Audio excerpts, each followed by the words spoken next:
When the monkeys came back. When the monkeys came back. Damien, do you see the monkeys on my page? I know, you're doing a really good job sitting nicely. Look at that one. Okay, It's opening her mouth. remember, voice is quiet, ears listening, and your eyes are on Miss Polson. You're focusing your attention on the story. When Donna Martin was a very little girl, the valley was a peaceful place. Children giggled as they chased each other between rows of tall corn. Fathers whistled as they dug in the gardens. Mothers hummed softly as they wrapped black beans and cornmeal and banana leaves to cook. There was one old road in the valley, but it was an ox cart road, an open place for meeting friends. Oh, Ellie, not right now. It's time to go potty. Okay, will you take her potty, please? A nice place for walking. Oh, everyone's gonna wait until we're done with the story. Turn around, Damien.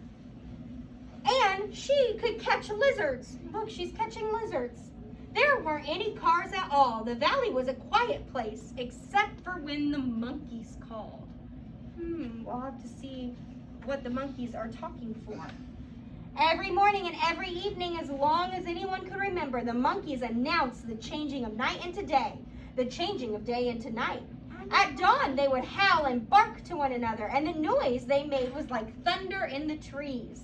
At dusk, they would hoot and scream, and each leaf and blade of grass would tremble with the sound. So anytime it would turn nighttime, the monkeys would all make a bunch of noise. And anytime it would turn daytime, they would also make a bunch of noise. One day, a cart chugged and splattered up the old road. After that, more cars came. Not many at first, for the road was an ox road, not a car road. Marta was afraid of the cars. The sound and smell made her hide behind her mother's skirt. More and more cars came, and trucks and more noises. Before long, it wasn't safe to walk down the middle of the road, to stand and talk, or to chase the lizards. Still, the monkeys shouted from the trees, drowning out all the new noises for a few moments each day, hooting to one another as they always had, waking up the world in the morning and calling the workers home from the fields at night. So look, now cars are coming in. Do cars make noises? Yeah, so they are hearing the cars and the monkeys. The rain came and went, and Marta's dress grew too short, and one day some men from the city came to Marta's house. They offered her father a lot of money, enough to buy 6 cows and a brand new dress for Marta, and asked to cut down some trees on the side of the mountain. Marta's father agreed, and from that day on, the forest began to disappear. Boys and girls, do you have to go potty, Jesse? Okay, Damien, you can wait, okay? Whenever, boys and girls, where do the monkeys live? On the tree. In the trees. The monkeys live in the trees. So what do you think is going to happen to the monkeys if they cut the trees down? Will the monkeys have their home? No. How do you think that would make the monkeys feel? At first, it was just a few trees. The lumbermen cut down only the biggest trees and the ones with the hanging vines. The monkeys didn't seem to mind. They howled and barked and scolded just as before. But 5 years later, when there was only 24 trees left in the forest, the monkeys went away. Why did the monkeys go away? Jesse, go potty. I will when we're done reading the story, okay? Because why, Hazel?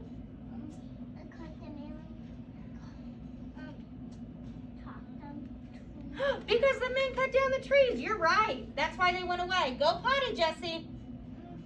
Open the door and go out there and go potty. You can't open the door. Here, open the door. No, it's okay. It's okay. I have to go potty. No, you can wait. We can wait until after the story. Mrs. Lehman. Mrs. Lehman, here comes Jesse. He has to go. Look at this. Okay, are we ready? Oh, we're almost done with the story. Ready? Marta, Damien, ready?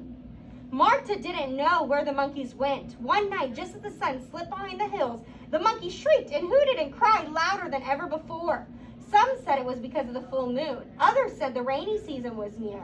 But the next morning, the valley was silent as a stone.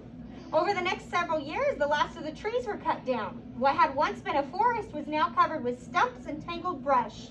There were few birds, but there were no monkeys. Because did the monkeys have a home anymore? No. Most people forgot about the monkeys. Huh? Okay, you have to wait. And Hazel, you have to wait until Ellie gets back, okay? Most people forgot about the monkeys. They had roosters to wake them up in the morning, lambs to work by night. But Marta did not forget. What do you think Marta could do to help? What does it look like she might do to help the monkeys? Minnie, what do you think Marta can do to help the monkeys? Find them a new home. What kind of home? A tree. Let's see. When she was 15 years old, Amelia worked for her father. And then Marta and Emilio, her friend, started working in the farm. You have a lot of land now, said Marta one day. I would like to have some for myself. Emilio said that she could have some of the land. Soon we will have a family to feed, said Emilio. After I plant corn and beans and squash, there will be nothing left for you. The rest of the land belongs to the cows. What about the land on the side of the mountains? Asked Marta. There are too many stumps for the garden and too many for the cows. Shh. That's true, agreed Emilio. And though it was against their customs, he gave the land on the side of the mountain to Marta. What are you going to do with the land? Asked Emilio. I'm going to bring back the forest. So look, Ellie, what is she doing? Holding it. But she's planting what? Minnie, what did you say she was going to do? Plants. Plant the trees. She's planting trees. Marta planted trees from the foot of the mountain to as far up as she could climb. When the sun baked the ground in the dry season, she hauled buckets of water to the trees. When the hard rains washed the little trees from the soil, she gently replanted them. Ellie, crisscross applesauce. And when we're done with the story, look, I see some birds. Because where do birds live? Minnie, turn around. In the zoo. Not in the zoo. Where do the birds live? Into the woods. Yeah, on trees in the forest. Year after year, Marta took care of the trees. Oh, you have to wait. Oh. In the next 15 years, she gave birth to 11 children. Each child learned to plant and tend to the trees. Minnie, I need you to have your body calm, please. Thank you.